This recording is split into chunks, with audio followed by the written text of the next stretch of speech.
হঠাৎ করে জেল থেকে বের হলো, দল গঠন করলো, তারা নিবন্ধন পেল। আজকে তারেক রহমানের দলকে নিবন্ধন দেওয়া হয়নি। তার সংগ্রামের প্রতি আমার যে সহমর্মিত ভালোবাসা, সংহতি জানানোর জন্য এসেছি। প্রধান নির্বাচন কমিশনারের সাথে বৈঠক করে আমরা অনুরোধ জানিয়েছিলাম এই সকল ভুইফোট দলকে, যারা আগে ডিজিএফ এর মাধ্যমে নিবন্ধন পেয়েছে, এদের অবশ্যই নিবন্ধন বাতিল করতে হবে।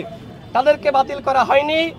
উল্টো আমরা দেখলাম গণ অভ্যুত্থানের পরে রাজপথের সক্রিয় দলগুলোকে নিবন্ধন দেওয়া হয়নি, এনসিপিকে দেওয়া হয়েছে। আমরা শুভকামনা জানাই, কিন্তু আরও দুটি দল, বিশেষ করে ডেস্টিনির প্রায় 42 লাখ গ্রাহকের অর্থ যারা আত্মসাৎ করেছিল, সেই দলও দেখলাম নিবন্ধন পেল। আমার প্রশ্ন হলো, এই দল কিভাবে নিবন্ধন পেল? 24-এর গণ অভ্যুত্থানের আগে আমরা এই দলকে কখনোই রাজপথে আমরা দেখি নাই। আমরা কখনোই দেখি নাই গণ অভ্যুত্থানের সময় তারা আসলে আন্দোলন সংগ্রাম করেছে।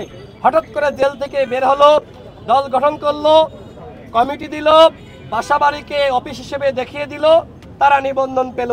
কিন্তু তারেক রহমান, যাকে আপনারা সকলে চিনেন, রাজপথের জ্বালাময়ী বক্তব্য সকলে শুনেছেন, সবসময় সংগ্রাম করেছেন।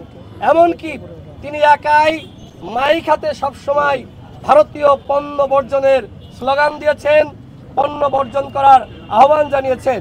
এই গণ অভ্যুত্থানের সময় তারেক রহমান কিভাবে বিজিবির ট্যাঙ্কের সামনে দাঁড়িয়ে গিয়েছিল, কিভাবে বাঁশের লাঠি হাতে দেশের জনগণকে নেমে আসার আহ্বান জানিয়েছিল। এরপরে তাকে গ্রেপ্তার করা হয়, তাকে রিমান্ডে নির্যাতন করা হয়। আজকে তারেক রহমানের দলকে নিবন্ধন দেওয়া হয়নি। তারেক রহমান ভাই এখানে অনশন করছেন, তার সাথে সংহতি জানানোর জন্য আমার ব্যক্তিগত জায়গা থেকে তার প্রতি আমার যে শ্রদ্ধা, তার সংগ্রামের প্রতি আমার যে সহমর্মিত ভালোবাসা, সেই জায়গা থেকে আমি সংহতি জানানোর জন্য এসেছি। এখন প্রধান নির্বাচন কমিশনারের সাথে কথা বলবো। তিনি অসুস্থ হয়ে পড়ছেন, প্রায় 20 ঘন্টার অধিক সময় তিনি পাড়ি দিয়েছেন। এখানে সারা রাত তিনি শুয়েছিলেন, মশার কামড় খেয়েছেন।